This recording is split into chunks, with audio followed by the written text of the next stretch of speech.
आज तुम्ही प्रत्यक्ष ठिकाणी कामाची पाहणी करताय, नेमकं या कामामध्ये काय तांत्रिक बाजूची अडचण आहे? आज आपण या ठिकाणी ज्या वेळेला नगरपालिकेची नळपाणी योजना चालू आहे त्याचं काम चालू असताना महावितरणचा हा ढोबळ कारभाराचं हे आपल्या समोर आलं आहे।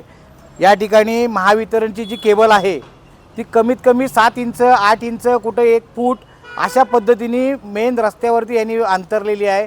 त्याच्यावरती कुठंही कवरिंग नाही, त्याला काय गार्डिंग असायला पाहिजे हे कुठंही नाही आहे। आणि हे ज्या वेळेला योजना झाली की अंडरग्राऊंड केबलची त्यावेळेला कुठल्याही महावितरणच्या अधिकाऱ्यांनी याच्याकडे लक्ष दिलं नाही आणि त्याचा फटका आत्ता ज्या वेळेला नगरपालिकेची योजना चालू आहे त्या वेळेला आम्हाला अडथळा येतो आहे आणि हे प्रत्येक वेळेला त्याचा भुर्दंड हा नगरपालिकेच्या माध्यमातून त्या ठेकेदारांना भरायला लागतो आहे। जेणेकरून हे आता मी या ठिकाणी एवढंच सांगतो आहे की ज्या कॉन्ट्रॅक्टरनी हे काम घेतलेलं होतं ही केबल कमीत कमी 3 फूट खाली जायला पाहिजे होती, ती खाली गेल्याच्यानंतर त्याच्यावरती लादी टाकून लादीवरती केबल अंतरून त्याला गार्डिंग केलं पाहिजे होतं।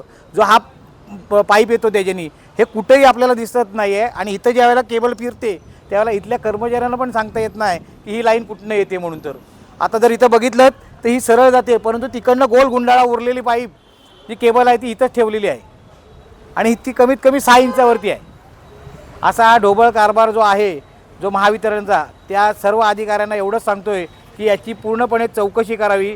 ज्या कॉन्ट्रॅक्टरने हे काम केलेलं आहे, हे बोगस काम केलं आहे, ते संपूर्ण काम त्यांच्याकडनं पुन्हा या सुस्थितीमध्ये केलं पाहिजे, नाहीतर ते त्यांच्याकडे जे दिलेले पाहिजे त्याची वसुली लावली पाहिजे। टाइम्स डिजिटलला लाईक करा, शेअर करा, सबस्क्राईब करा आणि बेल आयकॉन दाबायला विसरू नका। Times digital.